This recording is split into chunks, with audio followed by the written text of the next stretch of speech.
an introduction. I am the one intelligence, the one consciousness, the one infinite field of love that creates the whole universe, being delivered to you in this messy package we call Sean Webb.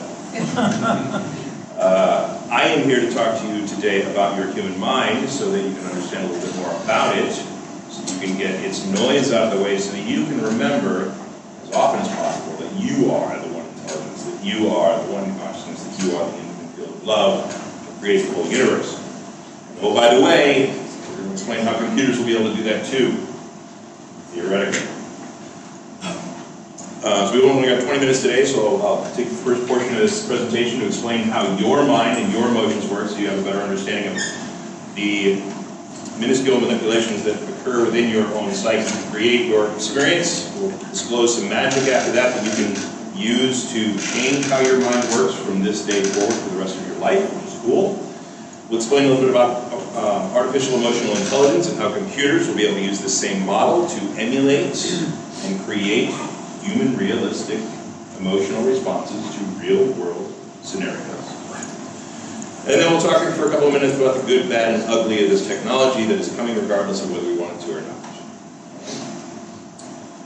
not. So hopefully what you might understand after this presentation is your human mind, minds of others, can be understood, how enlightenment non-duality can actually be modeled from a logical perspective, the future of consciousness technology, and understand how we might be saved from artificial general intelligence that's going to take over the world, kill us all.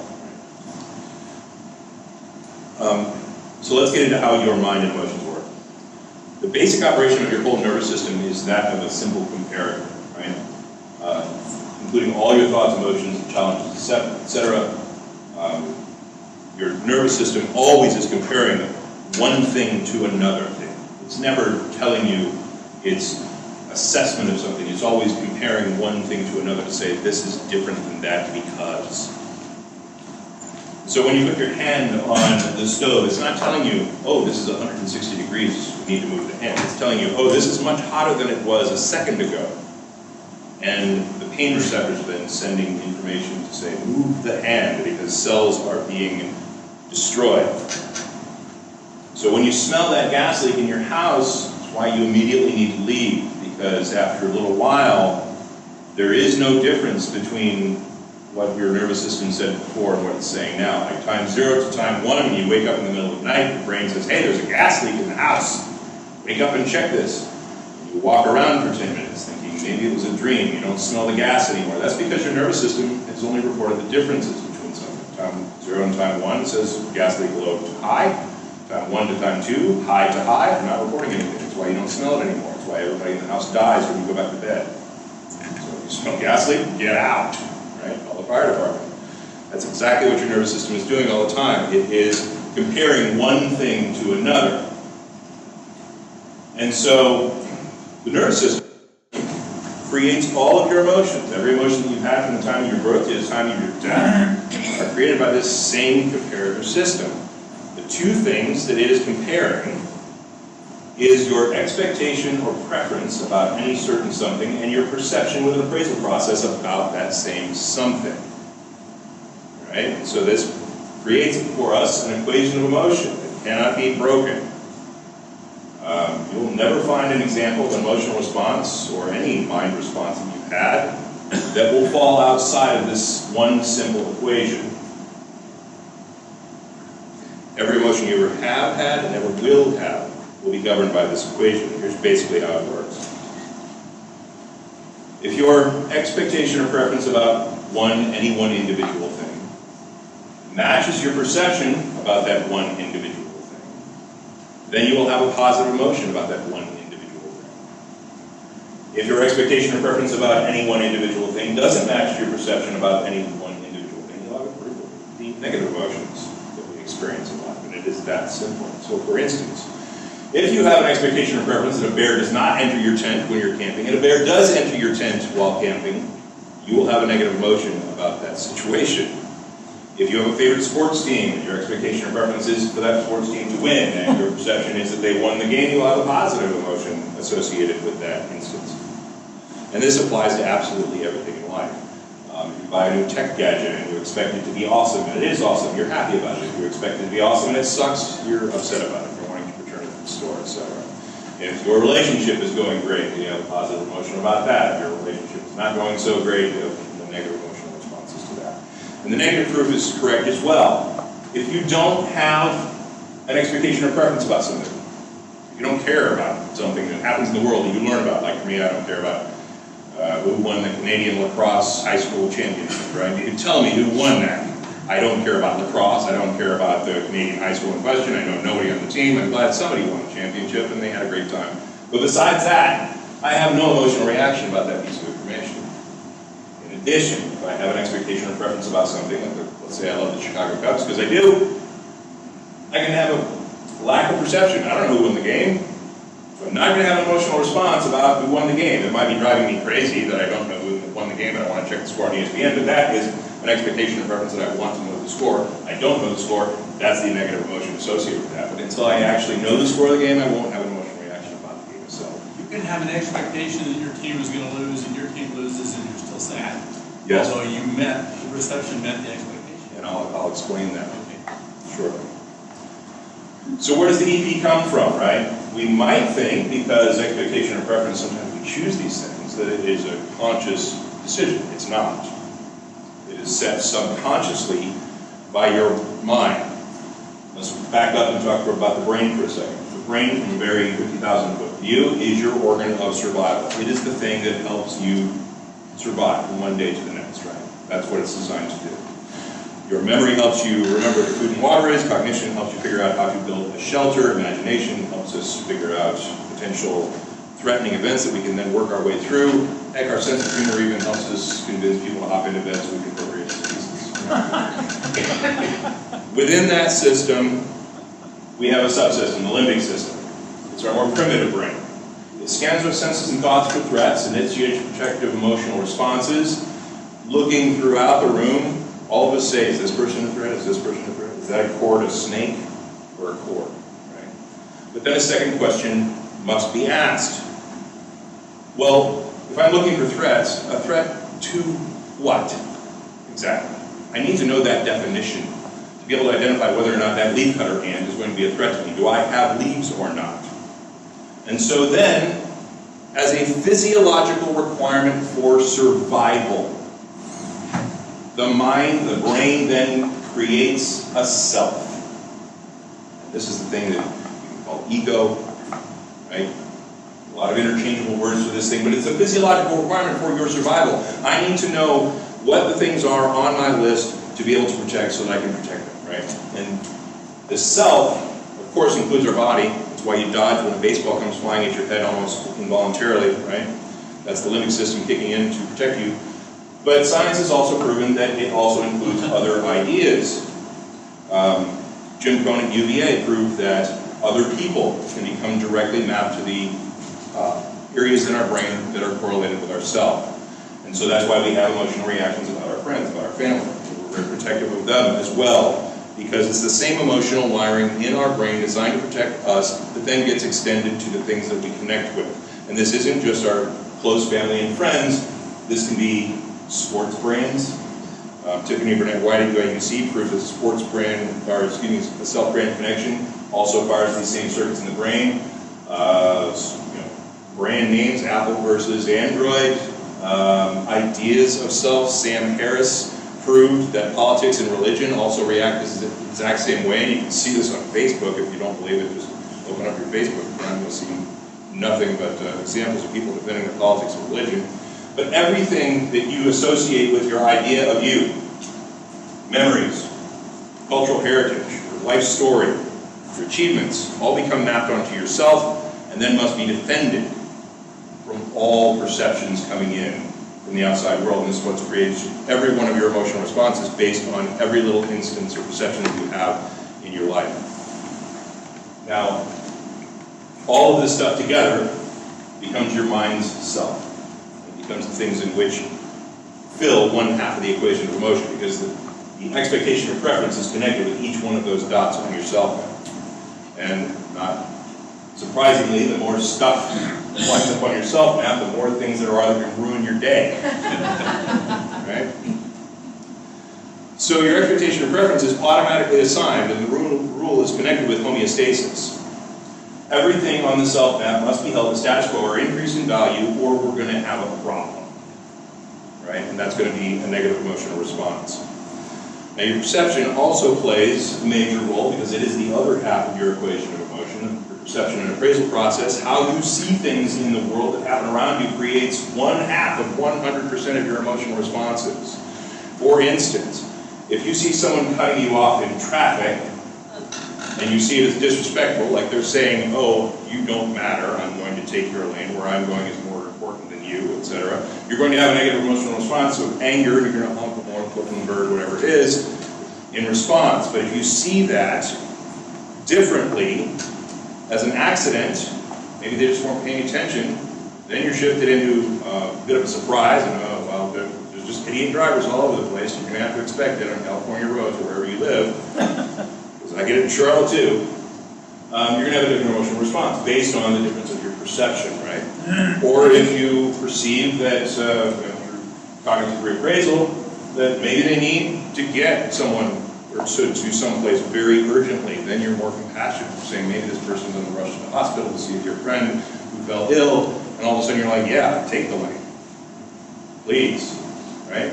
Your perception creates all the difference in your emotional response. So from this moment forward, the really neat thing is you can ask yourself this question of every emotional response you can ever have for the rest of your life. What was my expectation and preference in this situation? And what was my perception of that event that caused this reaction in my awareness? Now, that's a really important thing that will partially liberate you for the rest of your life.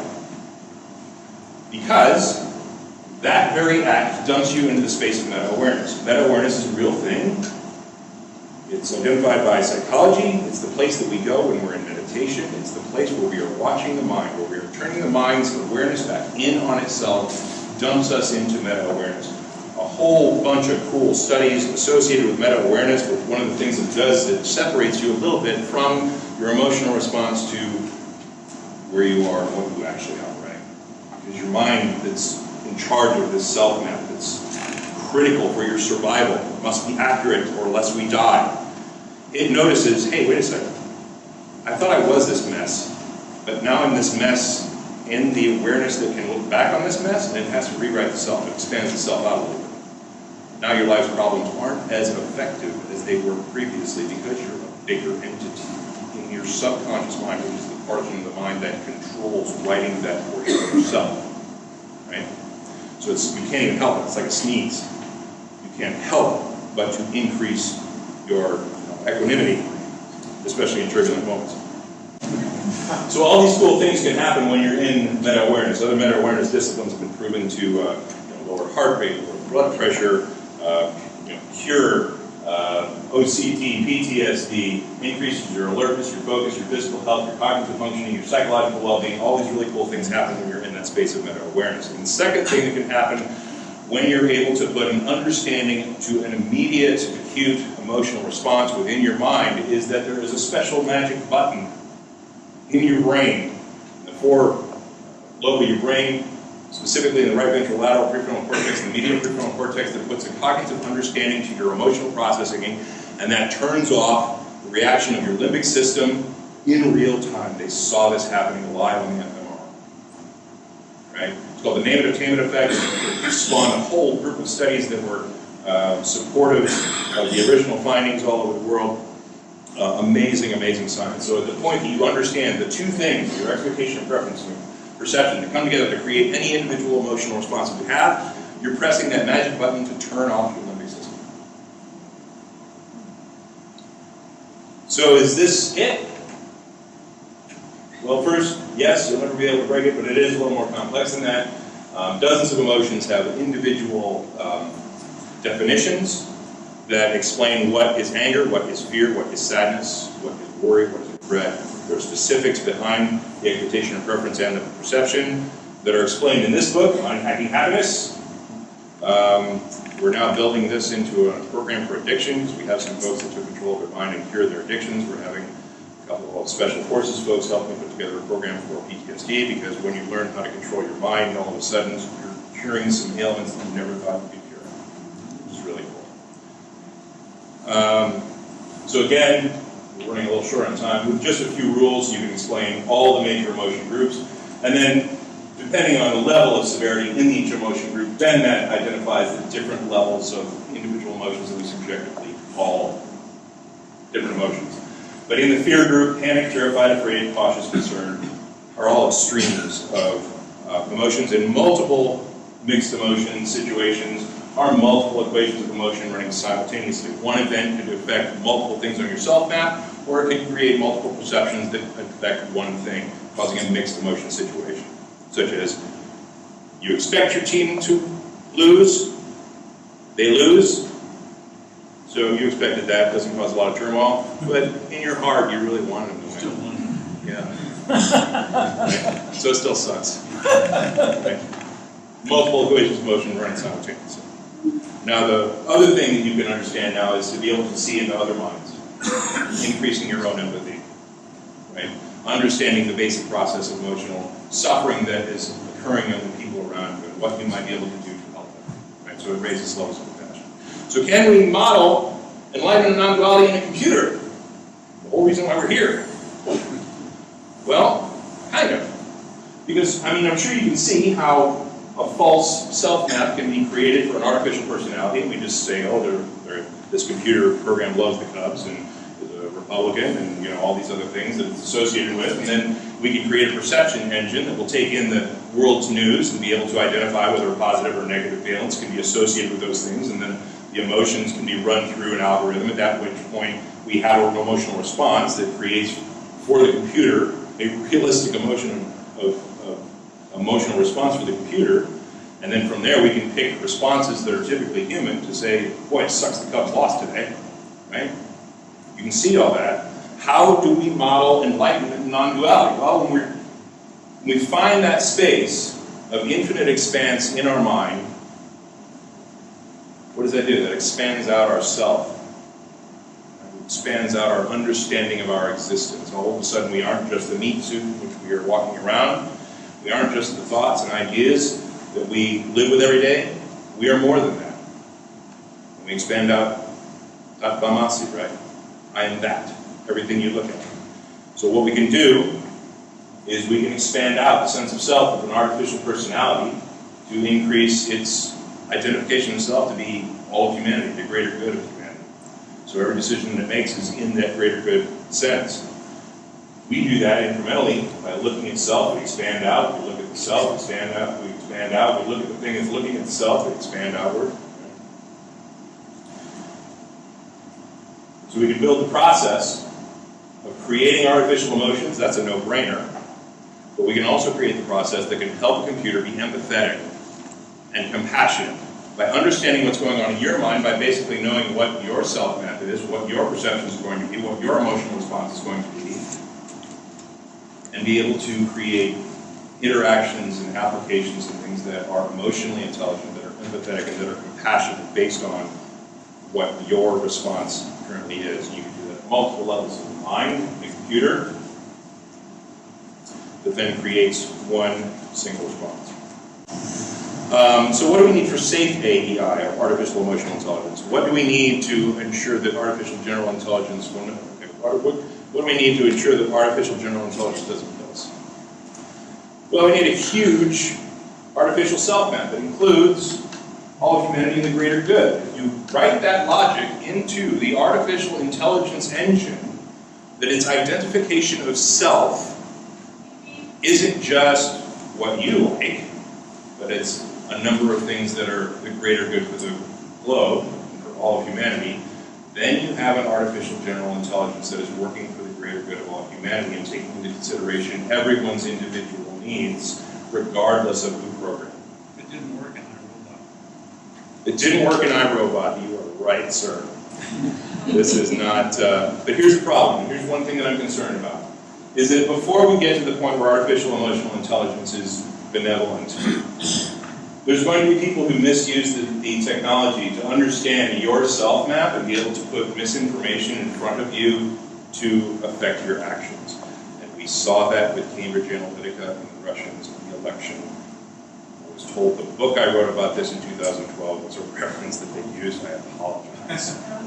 I will be making up for that for years. But yeah, this is a big problem that we need to take care of, and we need to be cognizant of, because at the point that we're being manipulated and we don't know it, that's a problem. Because we can't step into that meta-awareness moment and say, no, I'm not going to have that emotional reaction you want me to have. If you want to understand more about that stuff, it's in Mind Hacking Happiness, Volume 1, the Red Book. Thank you very much for your time.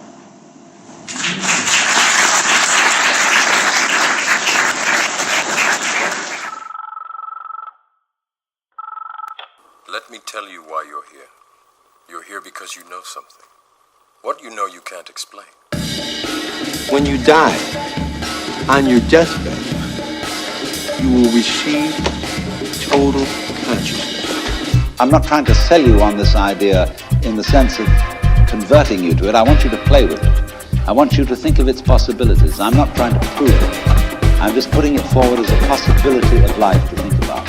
Welcome to Mind Hacking Happiness. Calm the fuck down and take your seats. The only way to get rid of it is to accept it as it is right now. Some people say a science of consciousness is impossible. I think that we may need one or two ideas that initially seem crazy before we can come to grips with consciousness. Gunga, gunga, gunga.